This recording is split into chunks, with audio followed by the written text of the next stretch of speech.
And that's not always going to be good for communities or businesses or workers.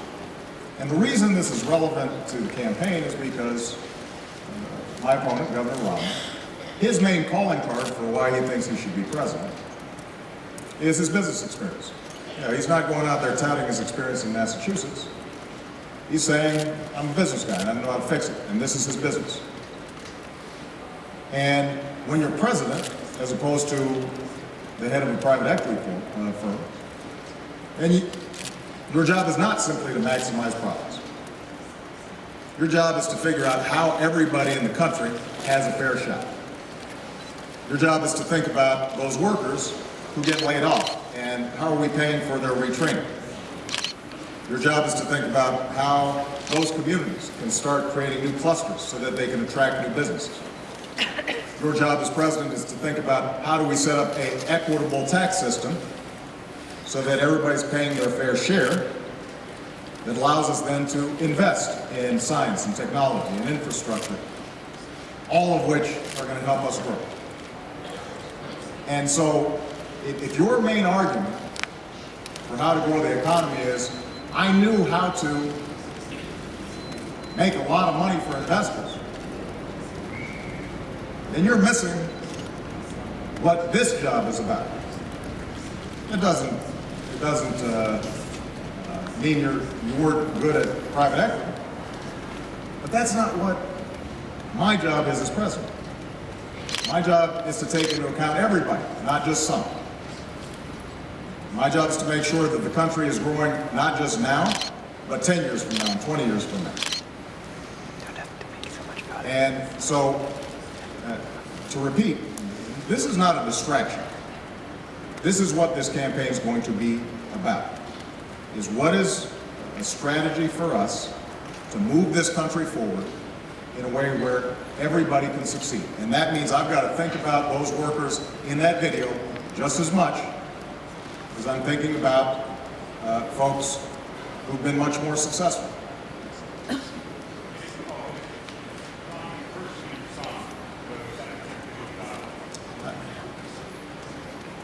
What I would say is that Mr. Romney is responsible for the proposals he's putting forward for how he says he's going to fix the economy.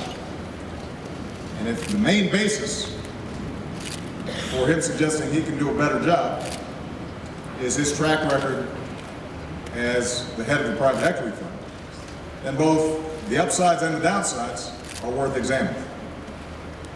Hold on a second. Alistair Bolt. Thank you, Mr. President. I'd like to take you back to not this summit, but the one you hosted at Camp David a couple of days ago. And whether you feel that you can assure investors that there are contingency plans in place to cope if Greece leaves the euro to prevent a Lehman-like shock to the US and the global economy. We had an extensive discussion of the situation in the Eurozone, and obviously everybody is keenly interested in getting that issue resolved. I'm not going to speculate on what happens if the Greek choose to exit, because they've got an election and this is going to be an important debate inside of Greece. Everybody who was involved in the G8 summit indicated their desire to see Greece stay in the Eurozone in a way that's consistent with the commitments that have already been made. And I think it's important for Greece, which is a democracy, to work through what their options are at a time of great difficulty. I think we all understand, though, what's at stake. What happens in Greece has an impact here in the United States. Businesses are more hesitant to invest if they see a lot of uncertainty looming across the Atlantic, because they're not sure whether that's going to mean a further global slowdown, and we're already seeing very slow growth rates and, in fact, contraction in a lot of countries in Europe. So we had an extensive discussion about how do we strengthen the European project generally in a way that does not harm world economic growth, but instead moves it forward. And I've been clear, I think, in not just this week, but over the last 2 years about what I think needs to be done. We've got to put in place firewalls that ensure that countries outside of Greece that are doing the right thing aren't harmed just because markets are skittish and nervous. We've got to make sure that banks are recapitalized in Europe so that investors have confidence. And we've got to make sure that there is a growth strategy to go alongside the need for fiscal discipline, as well as a monetary policy that is promoting the capacity of countries like a Spain or an Italy that have put in place some very tough targets and some very tough policies to also offer their constituencies a prospect for the economy improving, job growth increasing, incomes expanding, even if it may take a little bit of time. And the good news was you saw a consensus across the board, from newly elected President Hollande to Chancellor Merkel to other members of the European community, that balanced approach is what's needed right now. They're going to be meeting this week to try to advance those discussions further. We've offered to be there for consultation, to provide any technical assistance and work through some of these ideas in terms of how we can stabilize the markets there. Ultimately, what I think is most important is that Europe recognizes this Euro project involves more than just a currency. It means that there's got to be some more effective coordination on the fiscal and monetary side and on the growth agenda.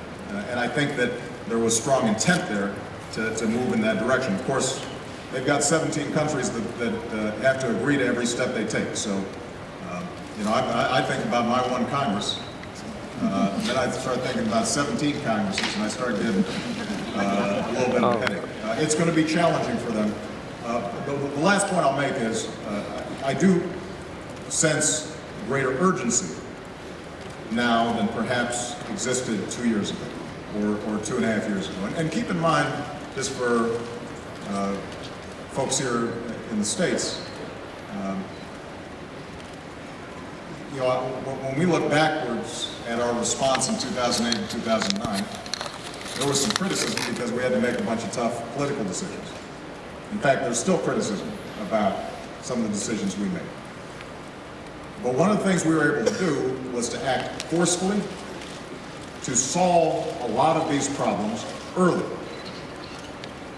which is why credit markets that were locked up started loosening up again. That's why businesses started investing again. That's why we've seen job growth of over 4 million jobs over the last 2 years. That's why corporations are making money. And that's why we've seen strong economic growth for a long time. And so acting forcefully rather than in small bite-sized pieces and increments, I think ends up being a better approach, even though obviously we're still going through challenges ourselves. I mean, some of these issues are ones that built up over decades. All right? Stephen Collison. Thank you, Mr. President. As you, at this summit, try to continue the work of stopping Afghanistan from reverting to its former role as a terrorist haven, terrorists today in Yemen massacred 100 soldiers. Are you concerned that despite US efforts, Yemen seems to be slipping further into anarchy, and what more can the US do to slow that process? We are very concerned about Al-Qaeda activity and extremist activity in Yemen. A positive development has been a relatively peaceful political transition in Yemen, and we participated diplomatically along with Yemen's neighbors in helping to lead to a political transition, but the work is not yet done. We have established a strong counterterrorism partnership with the Yemeni government. But there's no doubt that in a country that is still poor, that is still unstable, it is attracting a lot of folks that previously might have been in the Fatah before we started putting pressure on them there. And we're going to continue to work with the Yemeni government to try to identify AQAP leadership and operations and try to thwart them. That's important for U.S. safety. It's also important for the stability of Yemen and for the region.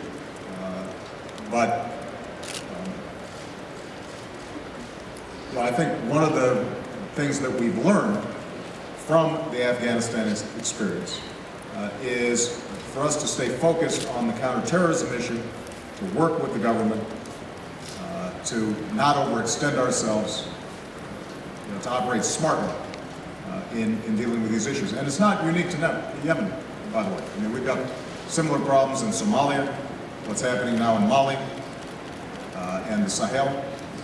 And so this is part of the reason why not only is NATO important, but these partnerships that we're establishing is important, because there are going to be times where these partners have more effective intelligence operations, more diplomatic contacts, etc., in some of these parts of the world where the state is a little wobbly, and you may see terrorists attempting to infiltrate or set up bases.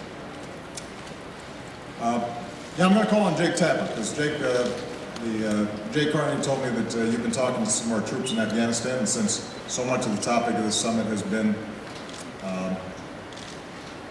on Afghanistan, obviously none of this would be working were it not for the extraordinary sacrifices that they're making. So, thanks, Mr. President. I appreciate it. I put out an invitation for some troops and their families that I know, and I'll just give you 2 or 3 of them. Mr. President, if this handoff and withdrawal prove premature, what plans are in place for dealing with an Afghanistan that's fallen apart or is possibly again under Taliban rule? And I'll just do one more. Do you feel that the reporting you received from the Pentagon fully represents what the on-ground commanders assess?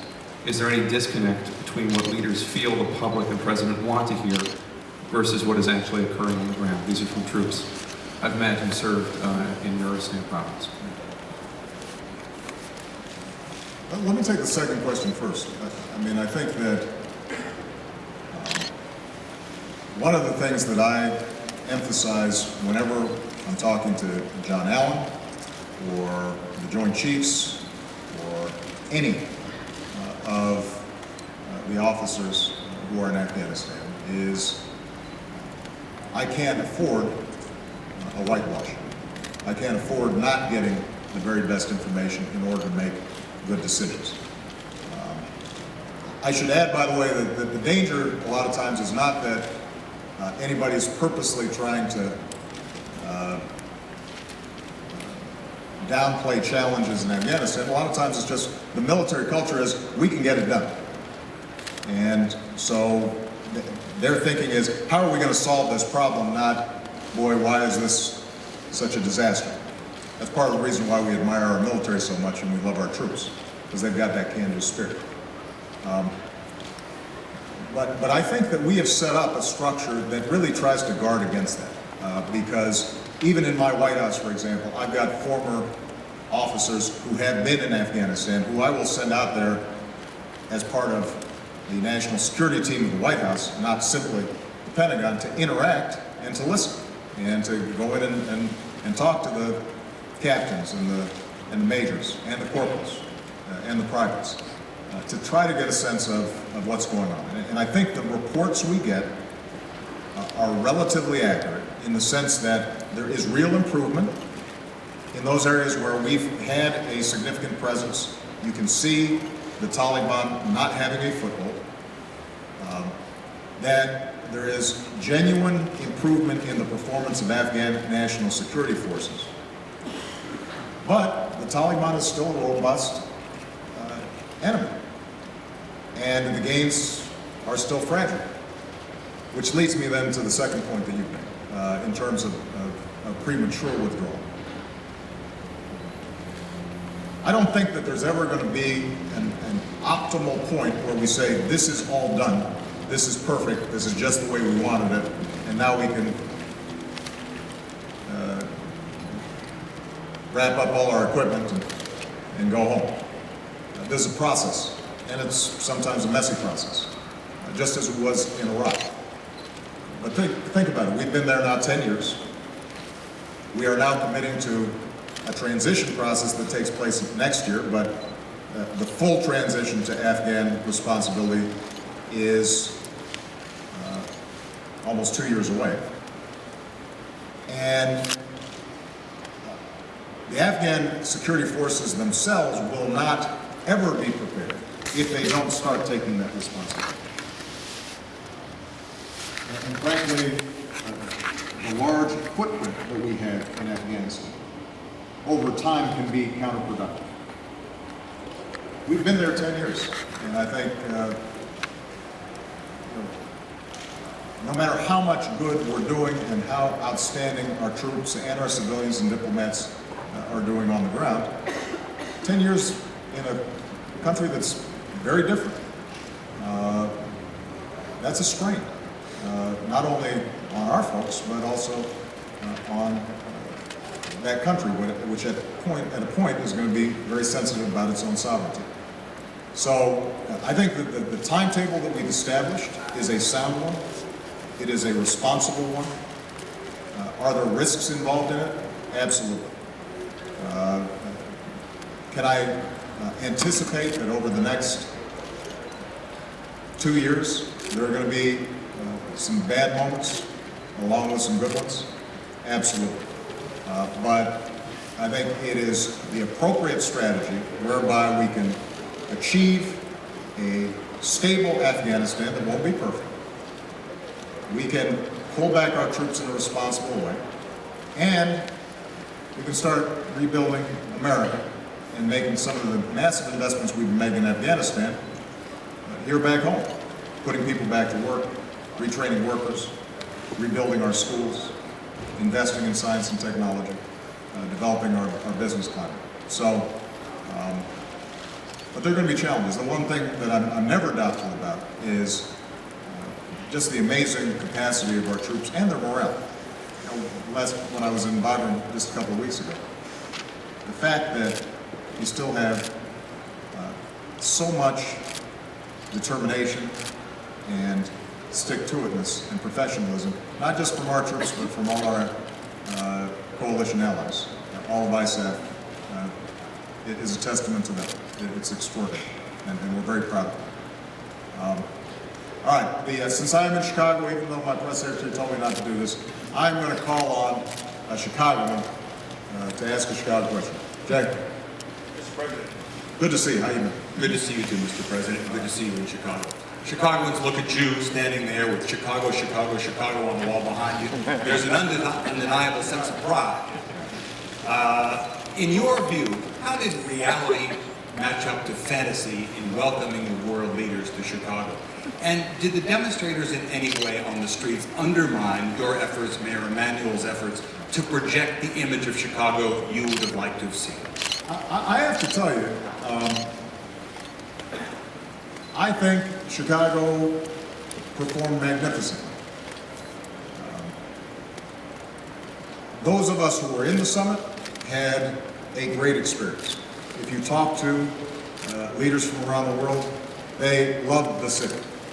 Michelle took some of the spouses down to the south side to see the Comer Center, where wonderful stuff's being done with early education. They saw the Art Institute. I was just talking to David Cameron. I think he's sneaking off doing a little sightseeing before he heads home. I encouraged everybody to shop. Want to boost the hometown economy.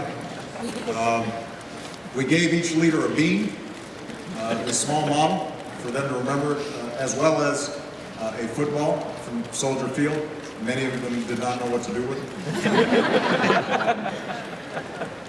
So people had a wonderful time. And I think the Chicagoans that they interacted with couldn't have been more gracious and more hospitable. So I could not have been prouder. Now, I think with respect to the protesters, as I said, this is part of what NATO defends, is free speech and freedom of assembly. And you know, frankly, to my Chicago press, outside of Chicago, folks really weren't all that stressed about the possibility of having some protesters here, because that's what part of what America's about. And obviously Ron was stressed, but he performed wonderfully, and the Chicago police, Chicago's finest, did a great job under you know, some significant pressure and a lot of scrutiny. The only other thing I'll say about this is thank you to everybody who endured the traffic situation. Obviously, Chicago residents who had difficulties getting home, getting to work, or what have you. You know, that's, what can I tell you? That's part of the price of being a world city. But this was a great showcase, and if it makes those folks feel any better, despite being 15 minutes away from my house, nobody would let me go home. I was thinking I would be able to sleep in my own bed tonight. They said I would cause